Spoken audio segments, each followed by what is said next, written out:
So Nova, what do you think is the most broken card in Hearthstone history? It's Scabs? Of course it's Scabs, of course it's... What if I told you this didn't get #1 on the list? How would you feel about that? She's not impressed, but let's get into the list. Let's get salty! Hey everyone, Zeddy here again today with a brand new video. We have finally come, it's been a little bit delayed, a little bit pushed back, but we have finally come to determine what the most broken minion in Hearthstone history is. We've gone through every mana cost outside of 0. I'm sorry, Tiny Finn, you didn't make the cut.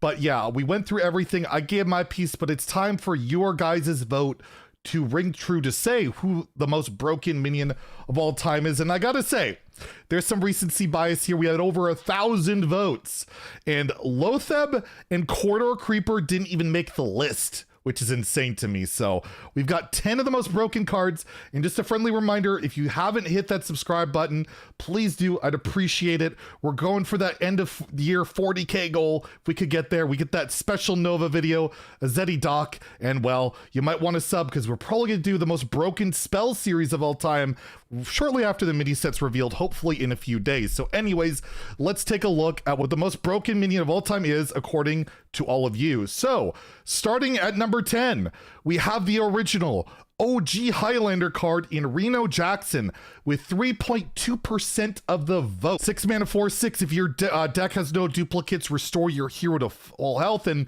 well, Reno decks have existed ever since, well, he's come to the game, literally named after him. He's such an impactful card that even after he went to Wild and there was like Zephyrus and Dragon Queen, people still called him Reno decks in Standard, with Reno not even being in the deck. But in Hearthstone, health restoration is one of the toughest things to come by, and Reno was the ultimate health restoration. From 1 to 30, nothing could really be much more cathartic than doing that against an aggro deck, and nothing could be more frustrating than, well, my opponent either has Reno or he doesn't, and I lose or I win, and well, feels like more often than not they would have Reno. But an incredibly busted card, incredibly impactful, but man, it actually punched aggro, and that's a hard thing to come by.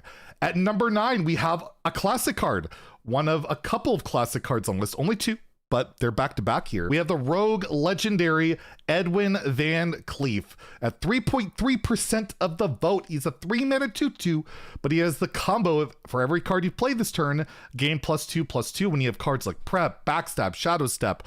We had Lackeys for a while, and imagine him with Octobot, if Octobot and all the stuff, Field Contact and all that. It would be ridiculous in Standard right now, but yeah, you just drop a giant Edwin and win the game if your opponent didn't have like a Silence, a BGH, and it just was one of those cards that stole more games than any card, I believe, in Hearthstone history.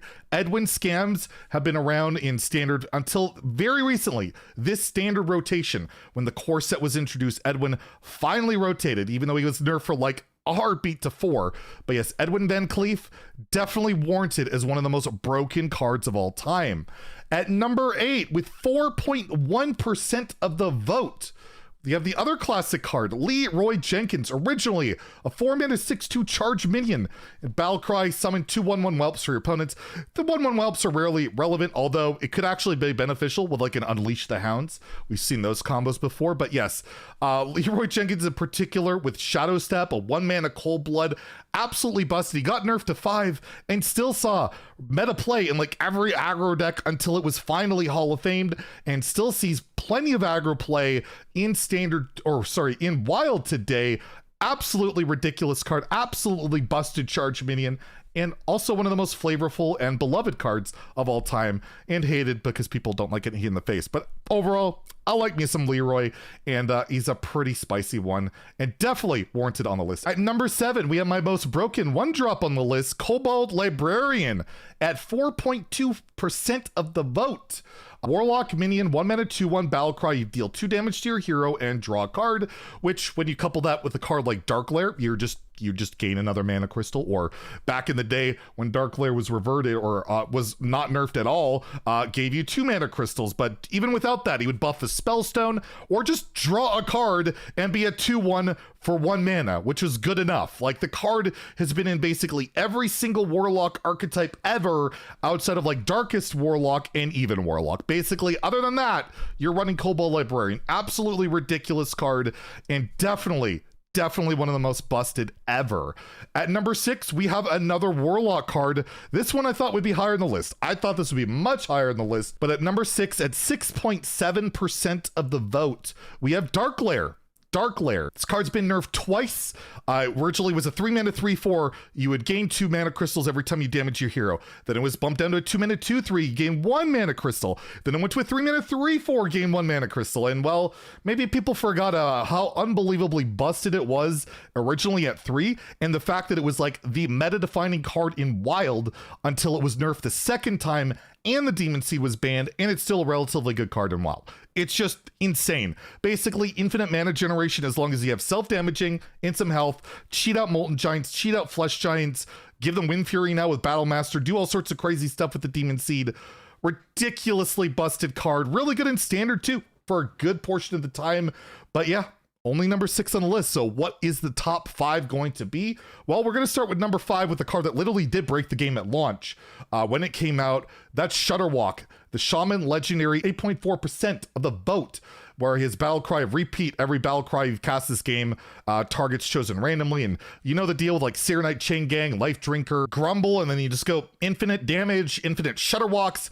But day one this came out, Disguised Toes basically literally broke the game with all the animation stuff, all the animation caps. Just they had to basically fix that pretty quickly because the animations would go on and on forever. And Shudderwalk Shaman is still a relevant archetype in Wild to this day. One of the most meta-defining cards. It was either a combo card, you can just run it like a Quest Shaman with like value, just get more battle cries, get lackey value, whatever you want. Just a ridiculously good card, and yeah, literally game breaking. So definitely a pretty broken minion.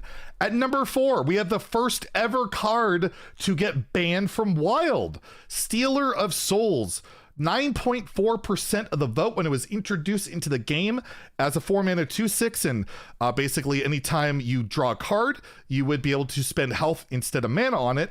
And when you have cards like Violet Illusionist in Wild or Mal'Ganis, you could just play and draw infinitely and it wouldn't damage you, and you just play cards for free and do broken stuff. So they banned it from Wild, and then the Demon Seed came out in Standard and broke the game in Standard, and well, they nerfed it to 6 mana where it's just not quite, you know, fast enough anymore. You don't really see too much Stealer of Souls, but this card's so busted it got banned and nerfed. That's a pretty insane combination, and I guess that's why it's number 4 on the list. At number 3, we have another Highlander card, not quite Reno Jackson, but kind of game breaking in its own, and that's Zephyrus the Great with 9.7% of the vote. It's a neutral 2 mana 3/2 elemental, and basically battle cry. If your deck has no duplicates, you wish for the perfect card. You get the perfect card, and well, often it's not the perfect card, but basically a pull from the classic set, classic and basic, which is now legacy. So you get like a Tyrion, a Twisting Nether, a Temple Enforcer in the clutch, but sometimes you wouldn't get what you wanted at all. You just like, I need a silence to win. It wouldn't give you silence or mass to spell, but overall this card is just, it would break the rules of class identity.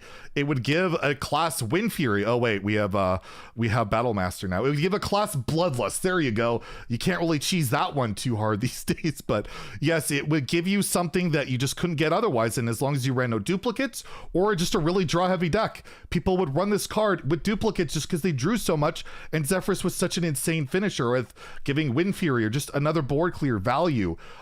It was just insane, and people would run it as a Highlander deck just for Zeph, just for the one card. You didn't have Reno, didn't have anything else. You ran Zephyrus. It was that powerful. Still just a ridiculous card in Wild to this day. And yeah, number 3, I can absolutely see it. At number 2, we have one of the original cards to get Hall of Famed, or the only card outside of Gan Greymane to get Hall of Famed a year early, and that is Baku the Moon Eater at 12% of the vote. If your card or your deck consists of only odd cost cards, upgrade your hero power, giving your deck unbelievable consistency because you have 4 armor. You'd get 2 silver hand recruits every turn. You get a 2/2 dagger. Those could be incredibly powerful effects. And the Blizzard saw that having this start of game effect is just not healthy for the game. When you have a consistent game winning start of game effect, it wasn't healthy, so they Hall of Famed it a year early, and now we have United in Storm with quest lines that are way, way more powerful and have that same effect. Please do something. Anyways, yeah, Baku, ridiculous card. Odd decks are still, I mean, if you look at Wild right now, one of the best decks in the meta, if not the best deck, is Odd Quest Hunter. And it's Baku just is that card that gives you incredible hero powers, and you always have it. You always have it, and that gives you a huge advantage. And yeah, you can only run odd cost cards, but especially in Wild where the collection and the everything gets larger and larger and larger, it only gets better and better as time goes on. So, what is the most broken minion of all time? What is it? What is it? What could be more broken than Baku, Zephyrus, Sealer of Souls? It's a 1-mana 1/1 legendary minion. That's right. Patches the Pirate at 13.1%. This guy used to have charge. He was in every single pirate deck. He basically destroyed the game in Mead Streets of Gadgetzon. He lost his charge and is still in basically every single deck that will ever run a pirate. There's still plenty of token decks that will just run a couple of pirates to get patches out on the board early, buff them up and get some trades. It's just such a valuable card to get that 1/1 on the board, to get early board advantage, to thin your deck. You could possibly thin your deck. You can do gang up shenanigans. You can do meme stuff with patches. His flavor was amazing. He used to say, "I'm in charge now," or something like that. It's been so long, I don't even remember. That's kind of sad, but Patch is just like the most unbelievably busted card. Honestly, it's a 5-star. For me, I can definitely warrant this as number 1. I honestly, if you gotta ask me, I probably put Corridor Creepers in my number 1. That card was ridiculous. 0 mana 5/5 beast. What are you guys doing? But anyways, Patch is definitely high up on my personal list, and yeah, pretty sweet card. And I wonder if they'll ever go down that road of reverting him. They love their pirates. Team 5 loves their pirates. Maybe one day they'll just go super crazy and give Patches his charge back. So there you go. That's the list. We are done the most broken minion series. And let me know, do you guys want me to cover spells next? I think it'd be a lot of fun. And well, we can talk about that at a later date. So if you enjoyed the video, please like and subscribe. Have a great day and stay salty, my friends.